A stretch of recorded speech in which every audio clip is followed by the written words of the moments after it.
crazy. Like I be looking at my mother sometimes like, yo, that's grandma, right? That's grandma all over you right there. Like grandma's involved. Grandma's spirit is involved in this process right now. She has the spirit. She has the loving spirit of your grandmother, but she has the ex-former rude boy sometimes ways of your grandfather. Yeah, man. Yeah. She is definitely the rebel. Yeah. Speaking of which, I gotta call. I gotta see how he's doing. He'll be 94 this year. Like, yo, who? He'll be 90. My grandfather. He'll be 94. Yes, sir. Seriously? Yes, sir. He'll be 94 this year. When is his birthday? 19. No, I mean what month? Oh, May. I think it's May. Okay. I do remember you saying May what? You know, it's the end. I think it's the end of May. End of May? I can't remember. Yeah. Okay. Yeah, man. Is he still going around? Still preaching? No. He retired. He still makes his way to church. Okay. So somehow or another, he makes his way to church, man. But he, yeah, man. You can imagine, or try to imagine, him and my grandmother before she passed. I think they were married like 48, 49 years. So they were close to the 50th. So you imagine being with somebody 50 plus years physically, and all of a sudden they're not there anymore. Yeah. Like to be honest, and this may sound bad, I didn't expect him to make it this long after she passed. I did not expect him to make it this long after I would say I had some of the same concerns early, but it didn't take long for me to realize, okay, yeah, he's gonna be all right. I would say maybe in the first year or two. Yeah. I didn't think so though. Yeah, but yeah, I mean, that's bro, 40, man. 49 years. Yeah. Every single day, and all of a sudden, nothing. Yeah. I can't imagine, bro. It's somebody to tell her, because man, I love your grandfather though, but I can imagine he's probably not the easiest person to live with. Oh no, trust, son. He's been married. He's been married 3 times since my grandmother passed. I know. Yeah, so he look, man. He found something special because bro, Gwendolyn is the only woman who could have put up with Elroy stuff. The kids got out early. Yeah. Yeah, man. I can imagine though. I think he probably admit that too. Yeah. Oh yeah, he knows it. He do it, man. Yeah, he knows. Just, but man, it's a wonderful, great man. Always a stand-up guy. Yeah. Oh yeah. Guy, man, is your grandfather, man. You know what I mean? It was one time that we actually had a conversation. He was actually in a room, and I was coming out the bathroom when I was staying up there in Canada. Mm-hmm. And I asked him something, and we talked, and that was the first time we actually really connected though. And from there on, it was, it was always cool. I think, he's like, all right. Everything Irie. Everything Irie, man. Yeah. And I'll end it here. I can blabber on forever. One of the things that I learned from losing my grandmother was like, for one, it could happen at any moment. But then when I started to recontextualize death, I'm like, okay, well, I know the people I love are going to eventually die. Right. And I don't want to think about it, but my mother, right? She'll be 60 next year, or she just turned 58, 59. So, and her health is not 100%. When we get, we're halfway to 80, damn near, right? I don't want to, not yet, baby. Not yet. we ain't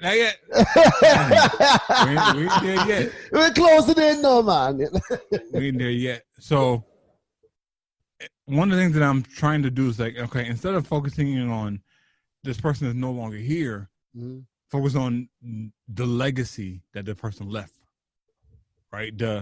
Those experiences, those moments when this person made me feel a particular way, right? And so when it comes to my grandfather, like, yeah, I'm not looking forward to that day when it happens, but like, yo, he's 94 and not the best of health, right? So when it does happen, it's like, okay, well, for one, he's now with grandma, you know, they back together now, right? But then I think back, okay, well, all the lessons that he taught, you know, the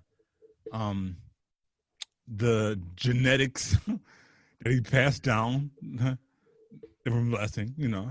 So I don't know, man. It just, you know, and you don't have to go through something in order to start appreciating the smaller shit. No, you don't have to. No, it's not a necessity. Yeah, you don't. But me being a Leo and being hard-headed, I had to go through certain experiences in order for that to shit, in order for me to come to this realization, right? And it's some shit I work on every single day. Like, yo, I'm really trying to appreciate the relationships that I have in my life. I don't know, Charles. I'm the opposite. I'm trying to be more of an asshole. I'm really trying to embrace it. As I get older, I'm allowed to do more things. That's true. That's true. No, you're right though, man. You're right. Yo, I think it just sums up, man. You honor those who die by the way that you live. Oh yeah, 100%. Absolutely. I think that's absolutely. That's an important thing, yeah. though, and it's like people get down. It's like, listen, hey, they pass, go through the grief, but don't be dead while you're still alive. Yeah, exactly. Live, man. Exactly. Live. You know, I mean, honor them and you talk about them, and you know, so you have to, and embody that, and take the good of what you learned from them, even in the mistakes that they made, and take that and learn from, and then be a better person. Yeah. And live, man, and teach that and pass that on so that someone, when you pass, you know what I'm saying, though, you can leave that legacy, even if it isn't monetary or things. It's a legacy of how you lived your life. Thanks. I think that's important, man.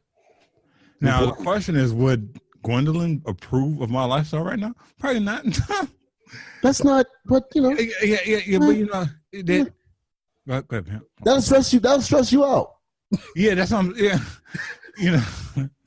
Because let's be honest, your like you said, grandfather was a rude boy. When she met him, he probably was still that. Yeah. Did her mother approve of her being with him? Who knows? That's a good question. Hey. Who knows? Yeah. And so you have to live your life, man. My grandmother didn't approve of my dad. You out of your mind? My grandmother hated my father. My mom's mother hated my father. Fuck that nigga. Right. Fuck what you that doing nigga. with this nigga? Really? That's why you went to school and college and all that to get this nigga? But you know, you gotta live your life though, man. But I'm 1,000% certain she's proud of the person that you are. She might not be proud. She might not agree with all the decisions you make, but that's, you know, you are your own person. That's true. So, you know, but the person that you are, nah. Yeah. Don't even worry. Don't even lose no sleep. Oh yeah, no. Yeah. Absolutely, 100%. Yeah. You know, so I don't know, man. You know, we really should be honoring those we lost. Absolutely. You know, whether or not you believe in the ancestor realm, whatever the case is, their spirit still lives on. I mean, let's just become on. Energy is neither created nor destroyed. The fuck do you think that means? Right. When the physical body goes away, what's left? Energy. Right. So, yeah, the person's no longer is physically no longer here, but please believe their energy is still floating around. Right. So we have to recognize and honor that, man. And yeah, man. You know, 2020 is a grind year. Yes, we all trying to come up, but at the same time, don't lose your soul in the process. You know, what is it to gain the whole world and lose one soul? Right? Yeah, we want to win financially. You know, we want nice shit, but let's not lose ourselves in that process. Right? We can have the best of both worlds. Absolutely, man. We can definitely have the best of both worlds. Absolutely. So yeah, man, just honor the ones you love. If you got beef with somebody right now that's relative, call them up. Apologize. Even if I was watching the interview I was talking about earlier, where the guy was talking about his father, mm-hmm. and he was he had to go to a counseling session because that's how much it fucked with him. Mm-hmm. And he was like, "You're taking a poison pill, expecting somebody else to suffer by not apologizing." Right. So you don't apologize for them. You apologize for yourself, so you can stop taking that poison pill. Yeah, it reminds me like Maya Angelou when she had the Iconoclast with Dave Chappelle. She said, bitterness eats at the host. Yeah, you know what I mean. So it's like, you know what I'm saying, though. Anger is good if you challenge it right, though. But bitterness, it eats at you. Exactly. Yeah. Exactly. Yeah. There's nothing wrong with anger. Yeah, absolutely not. There's you should be angry about certain things. Yeah, I'm pissed off about racism and white supremacy and seeing kids and seeing black people get unarmed getting shot. I'm pissed. Exactly. But I challenge it. We do it through this. I'm medium. Yeah, exactly. It's in how you express it is what makes a difference, right? Right. But bitterness, that's a whole different ballgame. Yeah, bitterness is you building on top of your anger. Right. You've now built in suffering on top of your anger. So now you're angry and you're suffering. And it makes you, like you said, it goes back to it. It makes you become a victim. Yeah, of course. Yeah. Instead of a champion. Yeah, there you go. It turns right into a victim, man. And that's the same concept, but and there's a teacher I follow, Sadhguru, is an Indian brother. Okay, what's his name? Sadhguru, Sadhguru. Deep brother, very deep brother, funny as hell. And I've been watching shit on YouTube, and he was talking about the difference between pain and suffering, and the way he broke it down, bro. Like that shit has been in my mind ever since. He was like, there's nothing wrong with pain. Like if you hit your hand and there's pain, that your shit is working. Mm-hmm. You put your hand on the stove when there's pain, your shit is working. However, on the flip side, you put your hand on the stove and there's no pain, your fucking hand gonna burn off. Because you don't know that you have no idea that your hand is on fire because there's no pain. Mm. So there's nothing wrong with pain. And he was like, the difference is when it comes to suffering, you've now internalized it. You've now attached meaning to that pain. Mm. Right. So he said pain is positive. Well, pain is of the body, suffering is of the mind. Mm. Right. So, for example, you lose a loved one, that's going to be painful, but it's going to be up to you on whether or not that pain turns into suffering. Mm. It's funny how self sounds like self. Yeah. Yeah. Yeah. That's Yo, and what's that name? What's that name again? I'm gonna look that up. Oh, Sadhguru. All right, Sadhguru.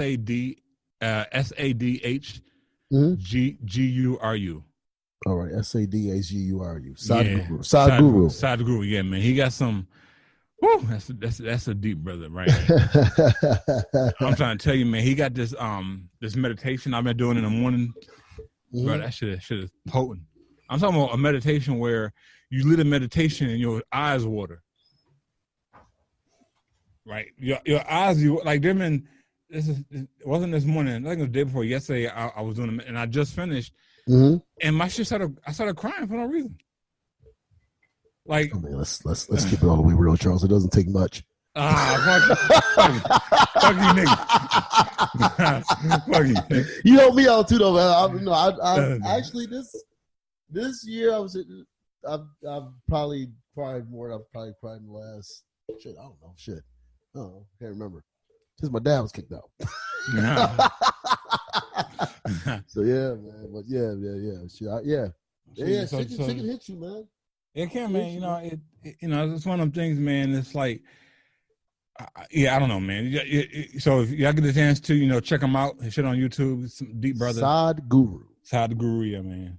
I told my coworkers to fight her demons. This bitch smuggling a general manager. You said what? This girl